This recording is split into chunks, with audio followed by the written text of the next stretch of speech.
Hello! Welcome to another episode of Room 510. We are your hosts. My name is Pom. And this is Kerwin. Marcus. Yeah, in today's episode, we are going to talk about health and fitness. Yeah.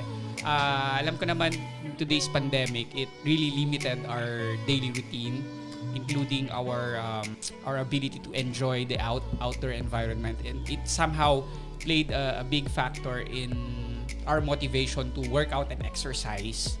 We will also be talking about the current challenges that professional trainers and workout junkies that they face in today's world of new normal. And so we will be tackling about simple and creative ways of working out at home, time management, proper diet, and the negative effects of living a sedentary lifestyle. Please don't forget to drop a review or follow this podcast wherever you get your podcast. If you're watching this on YouTube, don't forget to hit that subscribe button and that notification bell so that you'll be notified whenever we drop a new episode. If you have any comments or suggestions, just leave it in the comment section below. So, our guest for tonight is actually a good friend and a colleague of ours. She's actually one of the highly respected people in her field. She is an epidemiologist, a fitness junkie, like Marcus and myself and Kerwin. Sometimes. Yeah, sometimes. So, please help me welcome to the show, Dr. Norvie Jalani. Yes. Thank you very Welcome much. to the show. It is an honor for me talaga. We're very glad that you accepted this invitation, and I think you're a very vital you play a very vital part in our discussion because we'll be talking about health and fitness. Yeah. So, how's life treating you so far? What's keeping you busy? My children, Of course, yeah. my challenging job. As a consultant for this pandemic, these things makes me busy. So how do you manage your time with your children, having a demanding job, and then working out, keeping yourself healthy and fit? It's good to know that I have a very supportive organization. Alam nila yung mga aims ko, no? Alam nila na single parent ako, and alam din nila how much I also prioritize maintaining this healthy physique or persona that Yes. I have today. So, and also time, no? I'll make sure that in a day at least mag 1 hour exercise ako. And that's every day, no? Every day. And no excuses. Alam niyo na mga kids ko. I mean, regardless of the day, kahit sa Yes. umaga or sa... Yes po. It's a good that I have activities. I have list of activities already. So yung 1 hour mo, kailan ba yun? Isang buong hour yun na dire-diretso or pwedeng 30 minutes muna sa umaga, 30 Hindi minutes po. sa... Kasi kapag 30 minutes lang, calories lang ang biniburn ko.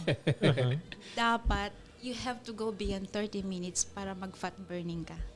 Pero I mean, how do you you manage your time? How do you insert working out sa yung pagiging mommy and then pagiging doktora sa ating institution? Well, it's a routine. Like every 3 or 4 p.m., no?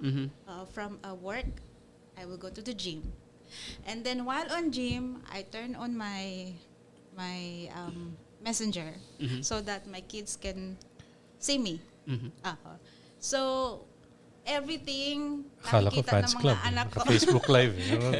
Ang anak ko. So, that's a good thing with women because we can multitask, no? Very opposite among men kasi mas better kayo sa isang task lang. Understanding men and women. Okay. Yeah. So bakit ikaw, Marcos, ganun ka ba rin? Like, nahihirapan ka bang i-adjust ang iyong time? Not really. I'm just curious with Norvie. When did it start?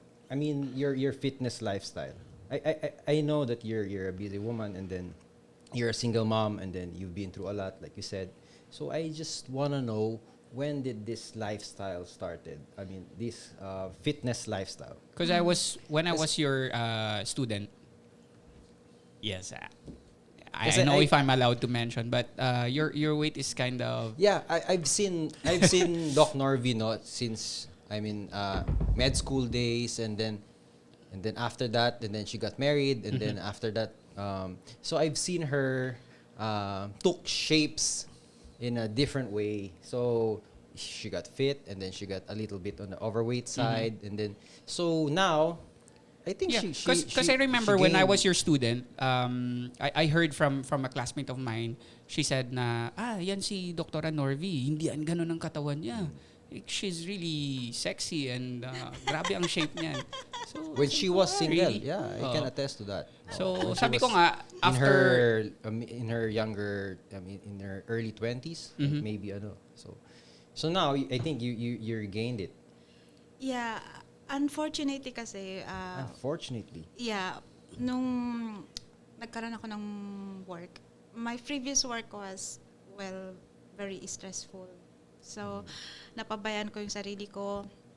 And then that time, bata pa yung mga kids ko. So, This was when? Mga tipong 5 years ago? 6 years ago? 2011. Oh, 9 years ago. 9 years ago. So, but 10 na. yung 2011. yung 10 na, di ba? point po 2021 talaga ngayon. is I have two visits sa ER because of chest pains. Mhm. And my my QT depression na. So Oh. Okay. both of you knows, Yes. no? It's parang heart attack na po. Oo. So parang nagma-myocardial infarction na ako. So and then aside from that, mataas ang sugar ko. I have buffalo hump. Mhm. It means malapit na po akong magka-diabetes. Mhm. Or baka meron na talaga. Your weight was what back then? If I What, may what was ask? your heaviest? 92?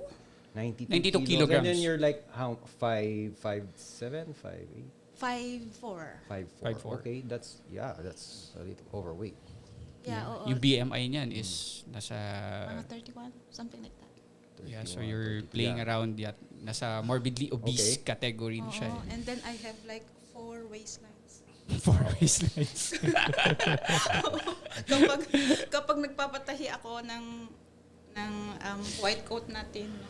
So I have to like pigil hininga para Oo. maano. Pero syempre ang master cutter is a master cutter. So sabi pa niya, Doc, breathe in, breathe out. Alin dito ang real waistline? Okay, My so sense of humor din si Master Cat. Oo. So Pero ayaw yun. mo nun. Yun ang super curvy, di ba? Not just one. It's okay to have that kind of weight, no? It's a different thing if you're feeling something else already, if you're unhealthy. Like Yeah, Norby said, no, that she found out na may remarkable findings na sa ECG niya. So I think that's the what do you call that's your wake up call already. Yes, So, and then aside from that, ang bata pa ng kids ko, and I have a handsome husband. No, so like that time, I really have to do something. Oo.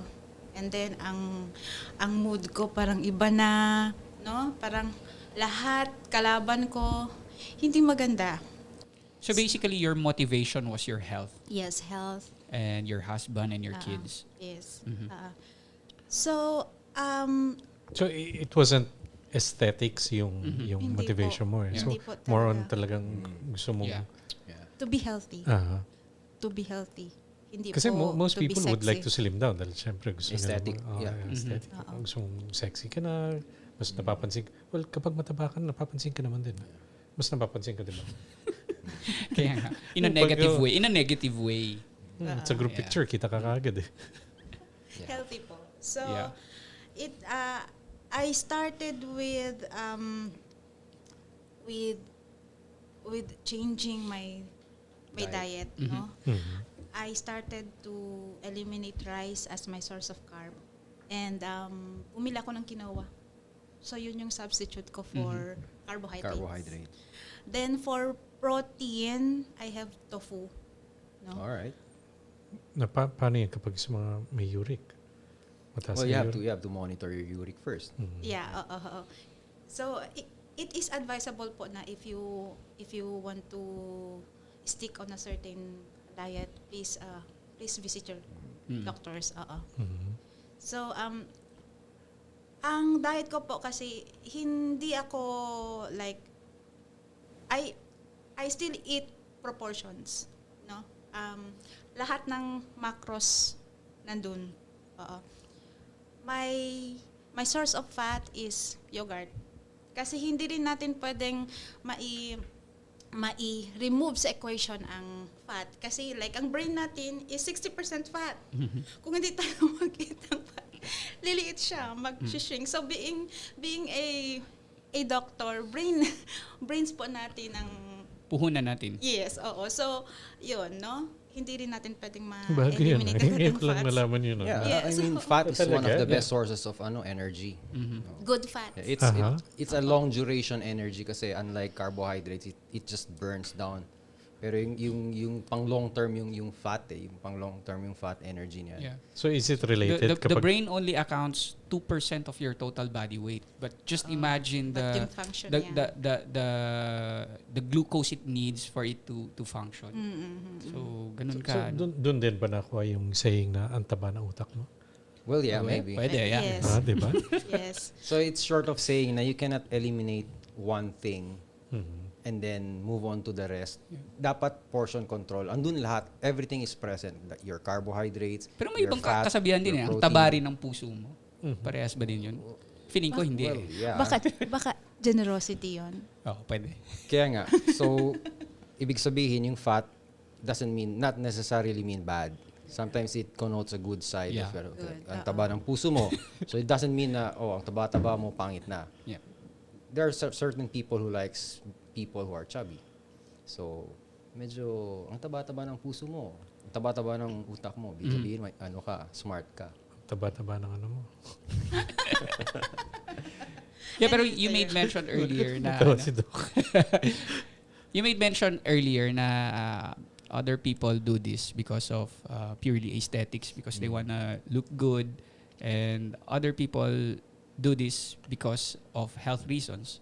There are other people who work out and exercise because they want to train themselves. Like if you're into sports or MMA, or if you're into martial arts, or if you are into marathon, or yung mga ganon tipong if you're a competitive person, sometimes nagwo-workout ka, nagtitrain ka. Or as therapy also.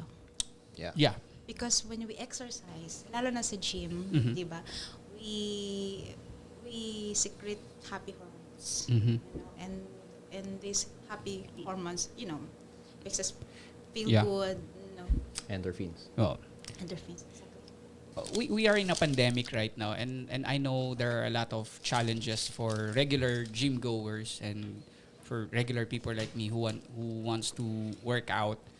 And one problem that I see is going to the gym poses more threat than benefits because of the pandemic. So let me ask you this question: how do you cope up with the current situation that we have right now? I mean, do you work out at home, or do you have any secrets or secret routines at home? Or ano, Or do you pumupunta pa ba kayo really sa gym, have or to go ano? to the gym? Yes. Or important ba talaga ang outdoor activity, or may substitute ba for that? I do gym Mhm. and also I do outdoor activities. Like? Like I do Muay Thai outside, no? Pero minsan kasi like if I want to kick, my kicking ability, pupunta ako ng gym. Oo. And then for weights, syempre gym pa rin. Oo. So ever since po, ayan, nagpupo na ako, sorry. Kakalataan na ako. Since nag-relax ang community. Quarantine. Yes, oo. I really went to the gym hanggang ngayon.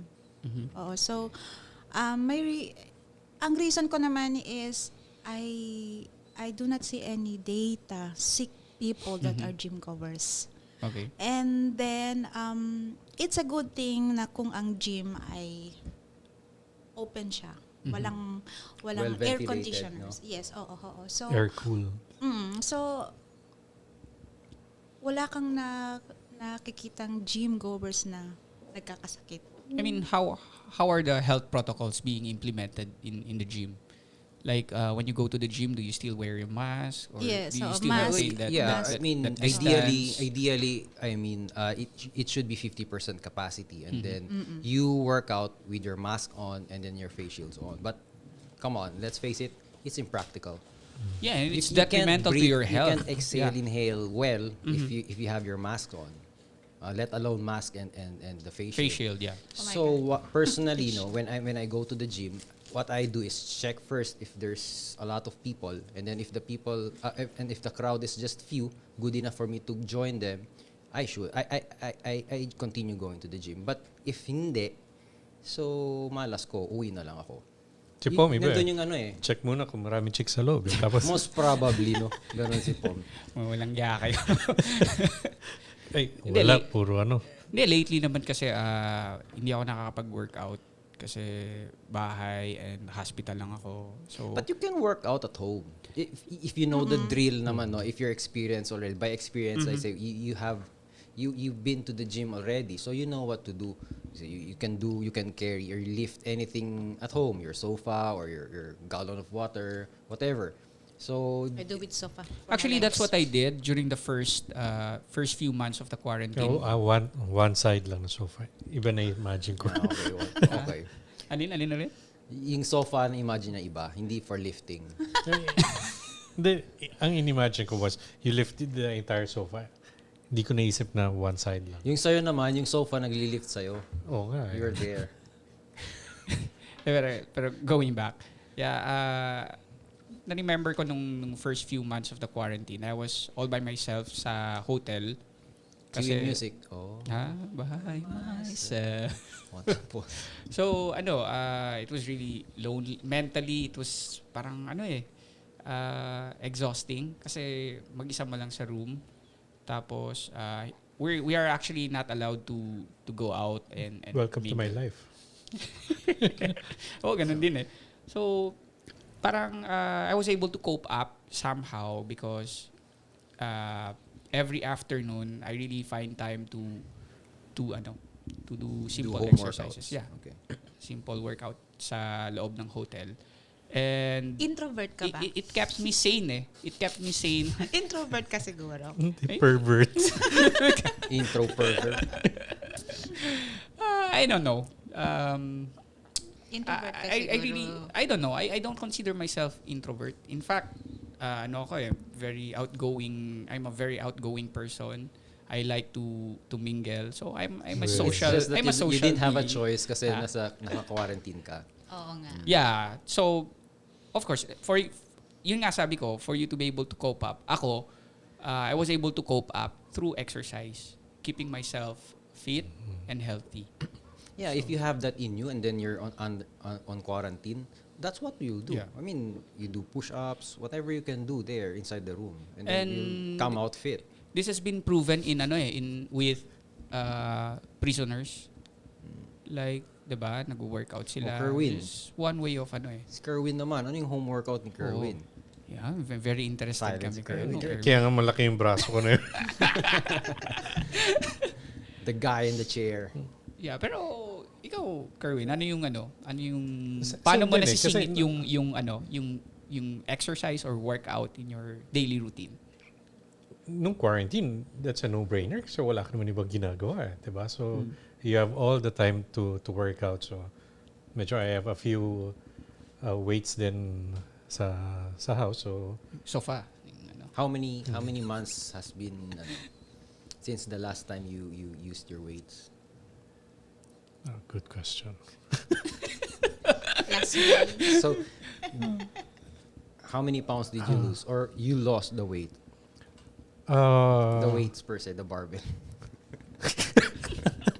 You lost it. You don't remember where it is now. Tama, that's a good one.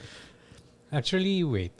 The last time was around August siguro. That's the time when things picked up then sa business. So events were coming in. So nawawala ng time then. So some people kasi engage into this CrossFit kasi CrossFit sports in a way kasi hindi kompleto siya eh. Yeah. Strength, it's now endurance, becoming and a trend, stamina. no? All over all over the world. Like, yung CrossFit ngayon is It's parang... popular. It's popular kasi. Marami nang nag-open ng mga gyms that caters to people who want to try CrossFit. And CrossFit is not a walk in the park, ha? I mean... Hindi. Really, kahit when I tried CrossFit, parang nahirapan ako kahit na naglalaro naman ako ng football. Pero iba pa rin talagang I don't know if nasa edad na or ano. No, there's no age limit naman Ang sa hirap CrossFit. talaga ng CrossFit. You have to have that stamina. If you don't naman, you can develop it. So don't be scared naman to do CrossFit. No matter how you think you're weak, there's a place for you naman talaga. You can start somewhere talaga. So that's the beauty of CrossFit. Parang you can do things at a certain time lang. You can do a lot of things at a certain time. Yun yung maganda sa CrossFit. You train yourself to do a lot of things at a short period of time.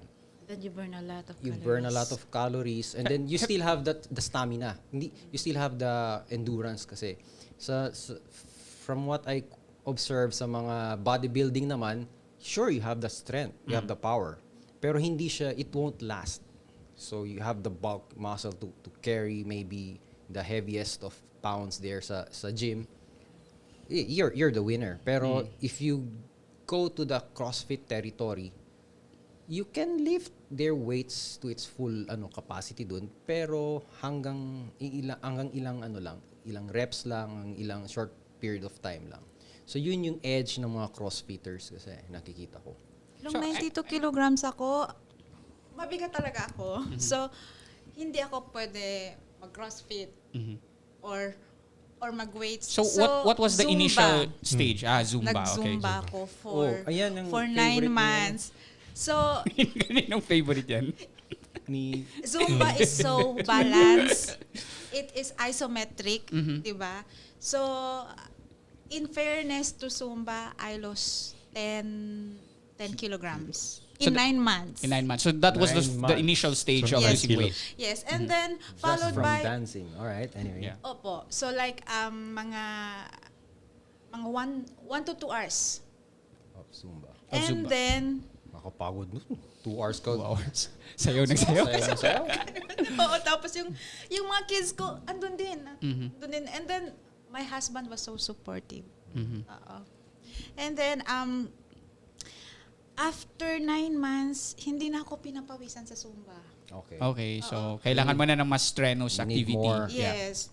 I-elevate konti ang activity which is Muay Thai. Why Muay Thai? I have a friend, si Miss Alali Giroytan. Oo. Kasi dati, as in, mataba siya talaga. And then, I saw her post. Oh my God, ang payat na niya. No? So, I asked her about Muay Thai, about the gym. Oo. So nag-share naman siya sa akin. So, I tried Muay Thai. No. So it was not really love at first sight with Muay Thai. It's more of kasi she tried Muay Yes, Thai and she lost a lot of weight. Baka ako rin. I saw the outcome, oo. Yeah. And I tried, oo. Walang doubts. Basta, sige lang, bahala na. Oo. So, yun. So, nag-try ako ng Muay Thai. I started June of 2017. By December 2017, I lost a lot of pounds. Like, before my husband was diagnosed with CA, ano na ako mga mga 60 na ako. 60 kilograms. 60 kilograms. So from Oo. 92 to 60 kilograms. 80. 80. Oh, kasi You already yes, shed oo. the 10 60. kilograms doing Oo, Zumba. So, within 6 months, Mm. bumaba siya talaga. And then you're 5'4", now you're 60. Okay. Still 60 still yun, on the- Mark. Oo. Tapos, when my husband was sick, no, mas lalo akong, Pumayat. yes, not, well, Dahil sa stress. wala akong masyadong nararamdaman na stress. It's not because I don't love my husband, no. Maybe because yung pag-Muay Thai ko prepared me for a very challenging event, which is the, Yung yeah, sickness oo. ng iyong husband. Yeah. Oo. So, from 1 hour, nag 2 to 3 hours ako. So, from 60, nag 52 ako. Mhm. Muntik na akong mag-extra small. Oo. And then, But still, so you were yun. monitoring your BMI at the time. Hindi na. Hindi na, wala na. Hindi ko na tinitignan yung yung weighing scale. Oo. It is the fit of the clothes. Mm. Oo. Kasi ang weight kasi for us women are influenced by hormones. Mhm. Like before kami mag-mens, mabigat talaga kami Mhm. because of the hormones. Oo. But after that, Okay. payat na naman kami. Oo. So hindi ako nag-depend masyado sa weighing scale but sa fit ng clothes. Oo. So yun. Small to medium ako. So yun. It's quite a journey from Zumba and then Muay Thai, Muay and Thai. then yung things that's going on her life that time. So three events already, and then which led to your ideal form, ideal body weight. Yes, Yeah. oo. And one more issue with losing weight is the difficulty of maintaining it, because I've seen a lot True. of I've seen a Agree, lot agree. of actors, I've seen a lot of athletes actually being in their ideal weight in their prime, and then after they retire they blow up into a huge It's difficult and it's expensive. Yeah. Yeah, oo. Bale, so in my case kasi, Pompeo, bale, nung nag-weight loss pa lang ako, my equation is 80% diet, 20% Workout. workout. workout. But for my maintenance right now, like, siguro magko 4 years na akong on maintenance period, no? It's the other side of the equation na. So, More workouts. ang 80% is the, Workout. yes, and then, 20% So diet. this is still the 1 hour per day. yeah, Where you spend more. It's every day. It's every day. Oo. And I don't have cheat days. Mhm. I don't have cheat days. So, Oo. during this 1 hour, what do you usually do? Right now kasi Monday to Saturday I do weights training. And then by Saturday that's my cardio, jogging, and then Muay Thai. Okay. You need to have a certain for every day there's a different set of exercise. Routinary yan for every week. For example, Monday for the chest, or maybe your arms, the triceps, and then the next day another thing for your shoulders. And then Pero the next week can you again. do this on a weekly basis? Like for every Monday, you do this lang Yeah. talaga? Yeah.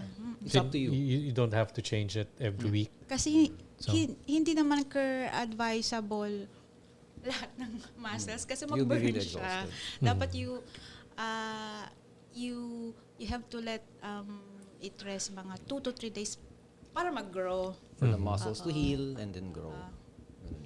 So for a typical person who's staying at home, walang time to go to the gym, and who probably has enough budget to buy gear, what would you Are we talking recommend? about you? Are we talking about you? Sort of speaking. Maybe, Maybe. maybe not. I lost weight. Like Mark said, I lost the weight.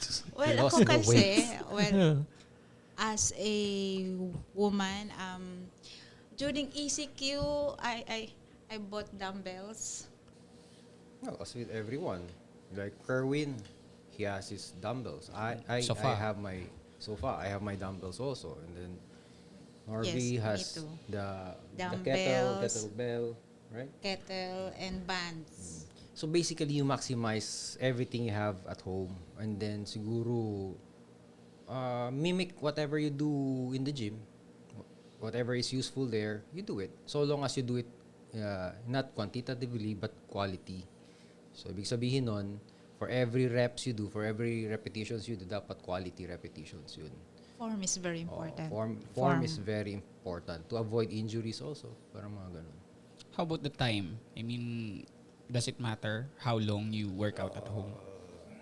Again, it's the quality that counts. So if you do workout for 15 minutes, if you do workout for 30 minutes, an hour, doesn't matter so long as you do it very good. You do it quite well. So kunyari, if you do your home workout for chest, and then you only do 10 repetitions of push-ups every day. So that's enough for your chest. Is it advisable to do push-ups like every day? Yeah.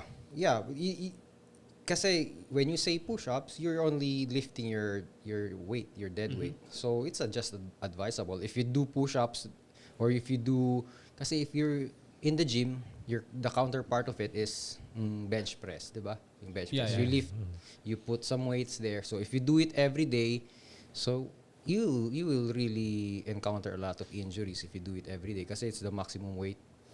Pero if it's just push-ups, I did Maybe not every day. Maybe, yeah, but maybe it's good to do every day kasi you're toning it. You're not gonna get bulky from my experience, but you're gonna tone your chest if you do it every day. Chest, arms. During kasi pandemic, I did this push-up challenge.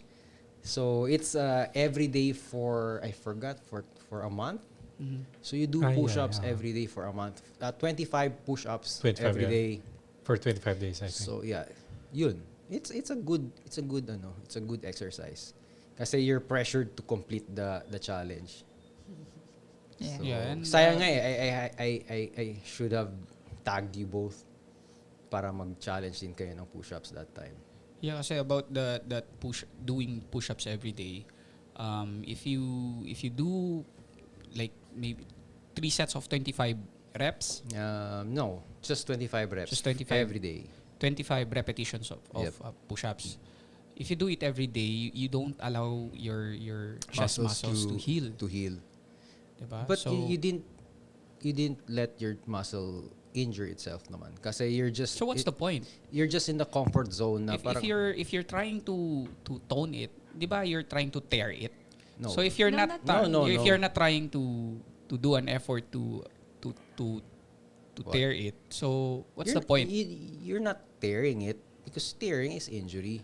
In a way, kasi they say na if you're tearing the muscle, you're allowed the muscles to rebuild itself. So by rebuilding itself, And it's that's the issue kasi it's you're not giving enough time for your muscles to heal. No, don't injure yourself so that the muscle won't need the time to heal.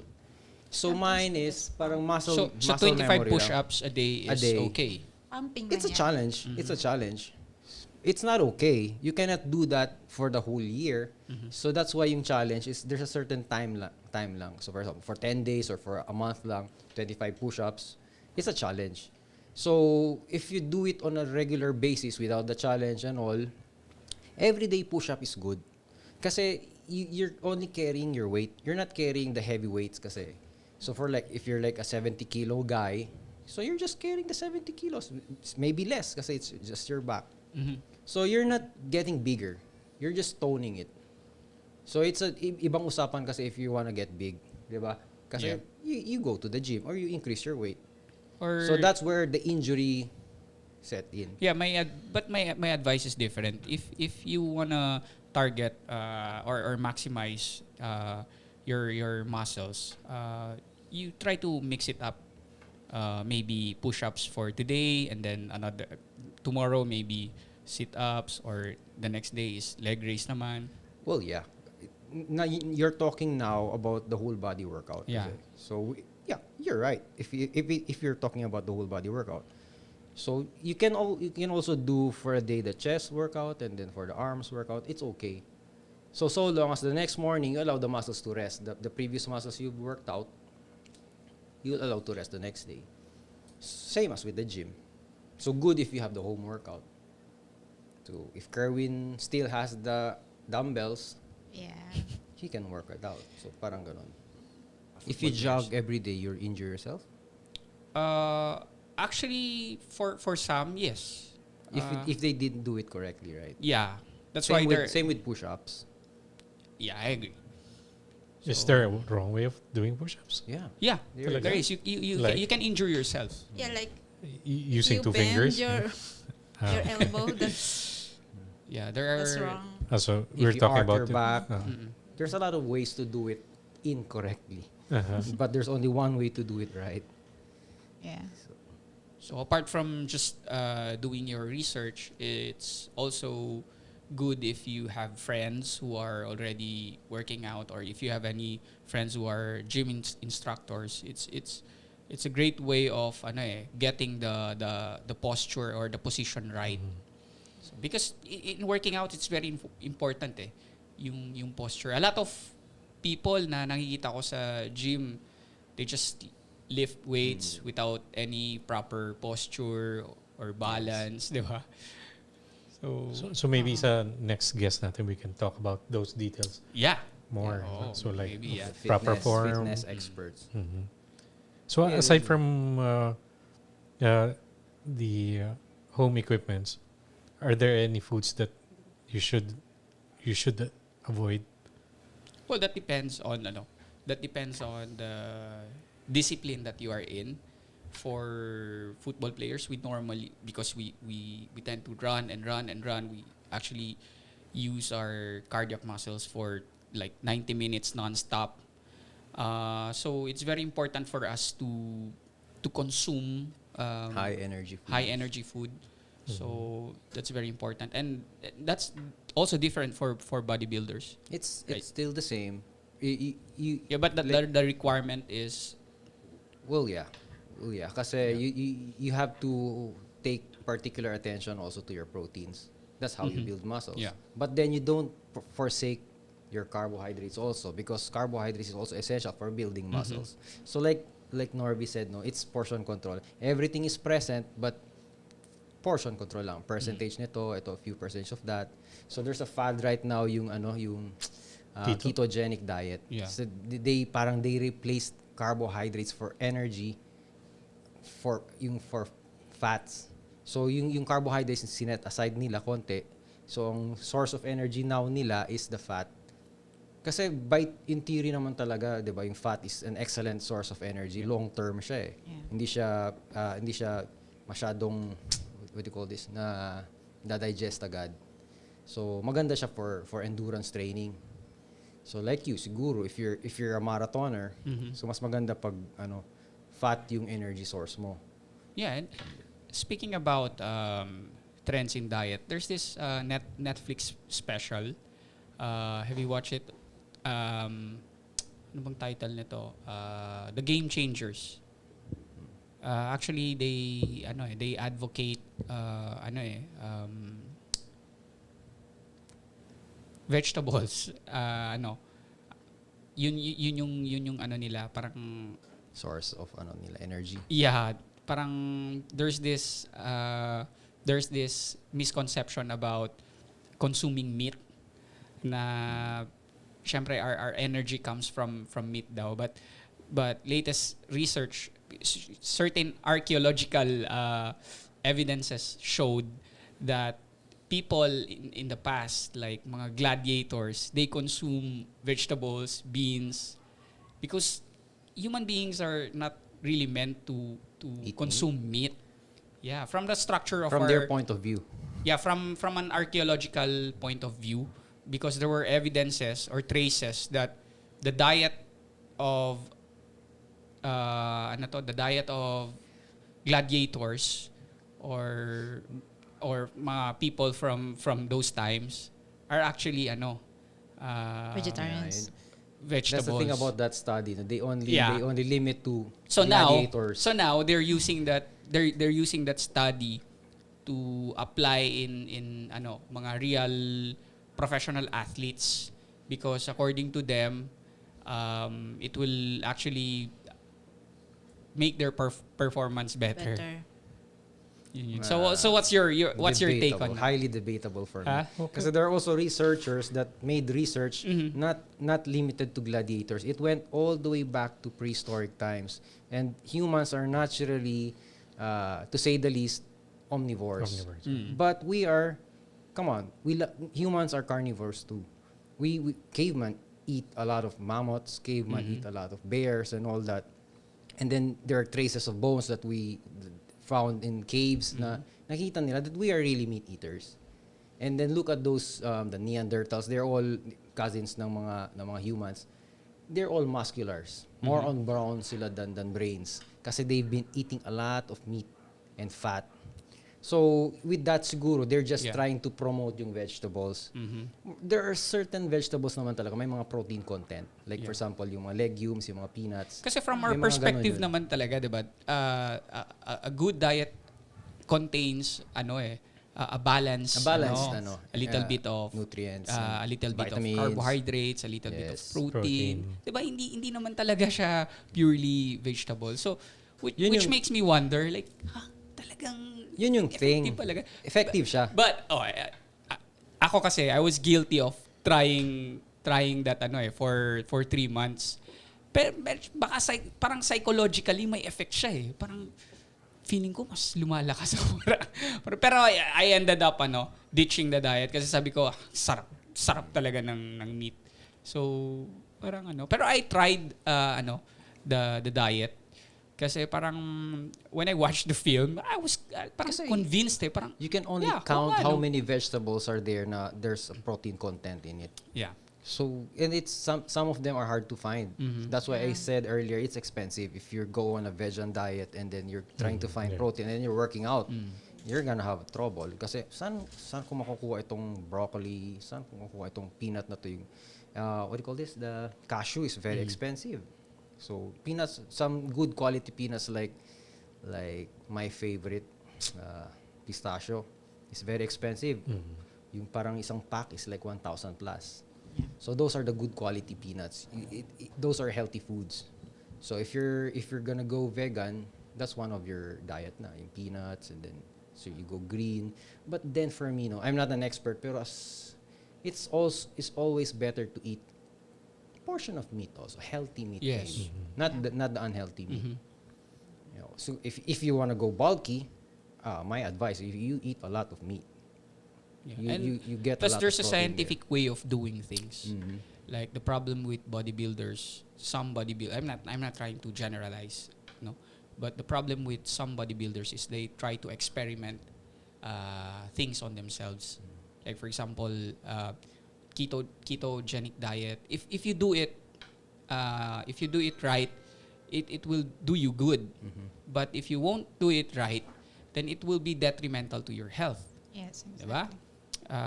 Same thing with steroids. I mean, steroids is pharmaceutically it has some benefits in our body, but if you abuse it and use it to gain muscles, I think that's a different story. So, yeah. You have to know your you have to know your goal and what is your intention to gain muscle. Is it for aesthetic or for health reason? Now, if you're going for the aesthetic purpose, maybe you should shy away with your steroids and other anabolic medicines. Now, if you're going for the healthy naman side, go for working out healthy, eating healthy. Yun naman talaga yun. You just have to choose. Ano ba talaga yung goal mo?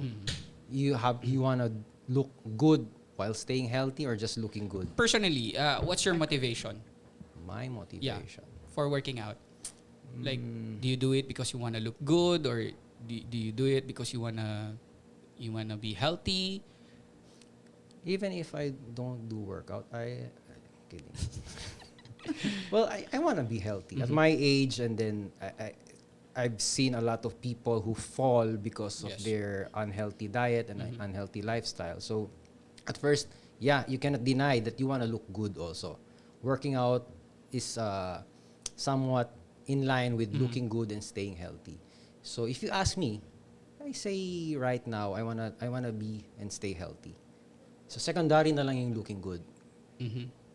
Yeah, because when How about you? Uh, I'm gonna throw that question to you. okay, back when I was still in college, I was still competing and I was still playing football. I was really very active. So my motivation back then was different. It was actually not to look good or not to be healthy. It was mainly Sport. competitive. Yeah. So I grew up in a competitive environment. So it being healthy and looking good was not really part of the deal. Like I was in there because I want to win. I want to achieve something. And lately, when I went to med school, my lifestyle changed. Nung residency ko, I started to feel a little bit different na with myself. Like, medyo madali ako mapagod. And then, I was sickly. Doon na nagbago na. And my motivation was to be healthy.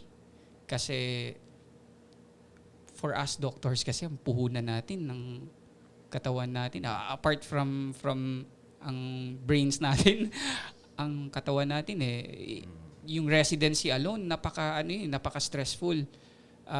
Parang hindi na siya physiologic for us, 'di ba? Just imagine going 24 hours without sleep.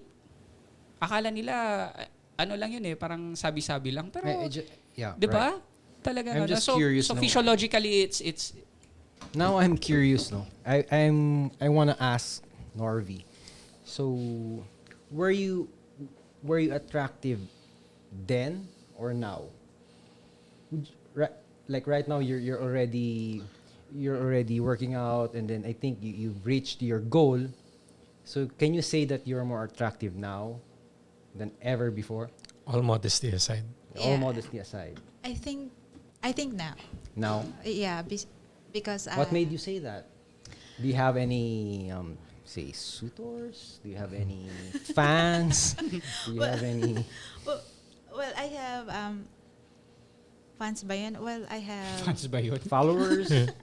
I think I've seen followers. your Facebook account, and then it's loaded with TikTok videos. So yeah, I think you have a lot of fans in there. Yes, oo.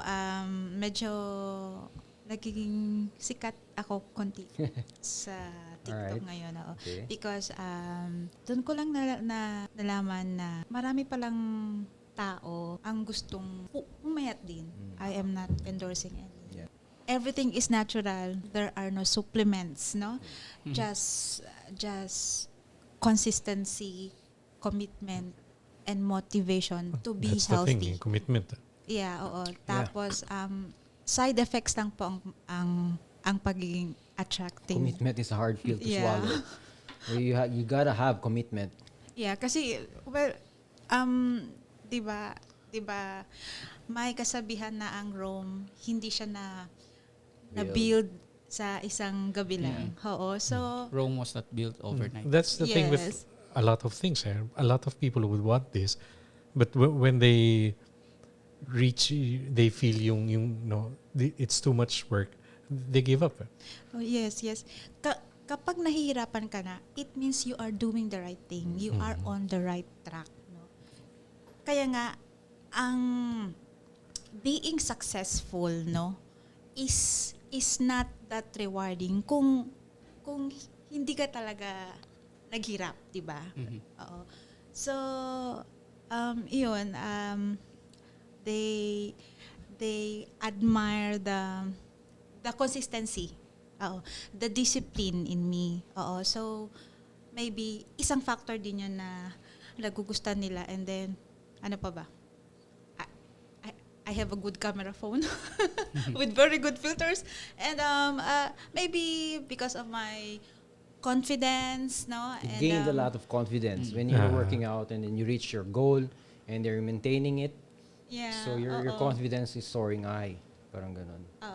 And then So with the TikTok videos, what is it? Is it more of you Oh, you expressing gotta your... see her TikTok videos. Yeah, I've seen a few.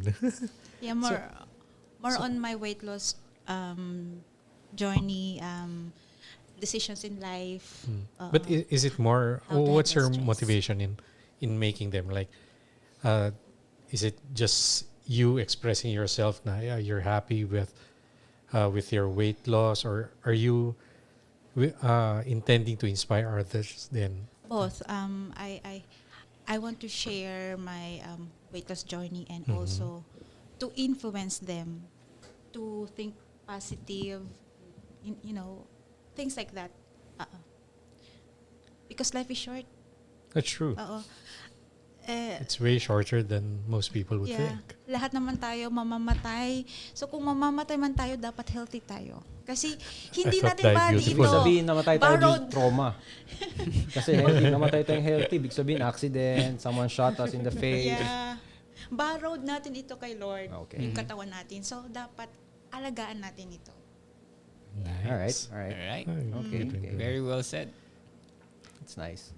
So losing weight for me is generally a mindset. You have to have the right attitude for it. Because most people are... Why am I not surprised when you said losing weight is more of a mindset? So now, looking back, you have your couch and then you're just lying in there and then you're thinking about losing weight. And then you lost weight. Yeah, like You what I've said. You lost your weights. Since August, I've lost 5 months. anyway, seriously, what were you saying? Why most people would fail with losing weight? Because they weren't truly in it in the first place. Most would be doing it because it's the in thing. It's a fad. It's a fad. Everyone yeah. is doing it, so I'll do it also. Parang Yeah, ganun. doing. Everybody's doing the keto thing. Everybody's doing the CrossFit. It's the new in thing, and people would always want to be in. But when the work starts, that's when they get discouraged. Well, like what I've said, kanina, there's no easy way to get things done. It's always a lot of work. So when people see the work, they get discouraged. Yes. Exactly. I have friends that started Muay Thai, and then some of them complained na bakit naka 6 sessions na ako sa Muay Thai, bakit hindi pa daw nag-elevate yung training program niya. Sabi po sa kanya, Dai, you know, the fighters, no? More than 30 years na yan sila. And still, nagte-train pa rin sila. Maybe, there are many reasons, no? Baka mali pa rin yung form mo. Oo. So, you still have to perfect the form. Oo. Before, So your Muay Thai is this something recreational, or do you plan to compete? hopefully, God's will. Why not? Why not? Kasi that's the next step. Again, that's another form of motivation again. Yeah. Diba? Kasi from losing weight to getting healthy, now you're planning to compete. Yes, So, yes. yeah. Man, that. Of course. These are three different motivators of diba? Kakasabi ko lang kanina. So good for you na itatanong ko pa nga sana sa'yo if when are you planning to compete? Kasi parang feeling ko parang you're really ready na talaga. Maybe, wala pa talagang certainty kasi as of the training, marami pa akong hindi alam. Okay. Oo. So you're starting to fall in love with the sport already. I'm so in love with the sport. Yeah. It's really hard for you to work out if wala kang like for example, nag-try ka lang mag-workout. Like the first month is the easiest pero maintaining it is the hardest. Yes. So pag wala kang ibang motivation other than working out or dahil gusto mo lang maging in, wag na. 'Di ba? Yeah. Me naman, I work out because I enjoy doing it. Yes, I'm exactly. having fun, not for competition, not for anything else. But you're I having just wanna fun. have fun. Oo. Yeah, I do have fun. Yun yung Yun yung difference ng mga people na who tend to quit early kasi walang connection eh. Walang connection. So, ayun. Sayang naman yun. Kasi, kung mag-stop ka lang man, it will not speed up. So, there are no other ways but to go forward. Yan lang. Move forward Yes. Exactly. and do more TikToks. Loads Yeah. and loads of TikToks. Good TikToks. I'm not complaining, or am I? So, how about you guys? If you have any comments or suggestions for the next episode, just feel free to leave it in the comment section below. And of course, please take a moment to drop a review or follow this podcast wherever you get your podcast. Again, if you're watching this on YouTube, don't forget to hit that subscribe button and that notification bell so that you'll be notified whenever we drop a new episode. So again, guys, Right. thank you, Dr. Norvie. So where can people follow you? Yeah. In your YouTube channel. I mean, do you have an official TikTok channel or Yeah, I Facebook have. page? Oo, but hindi siya masyadong maintain ngayon kasi, medyo It's marami just itong for ginagawa fun. ngayon. Okay. Again, this has been your host. My name is Pom. and this is Kerwin. Marcus. Yeah. Stay safe and stay healthy. Sayonara. Bye-bye. Ay, thank you. Yeah.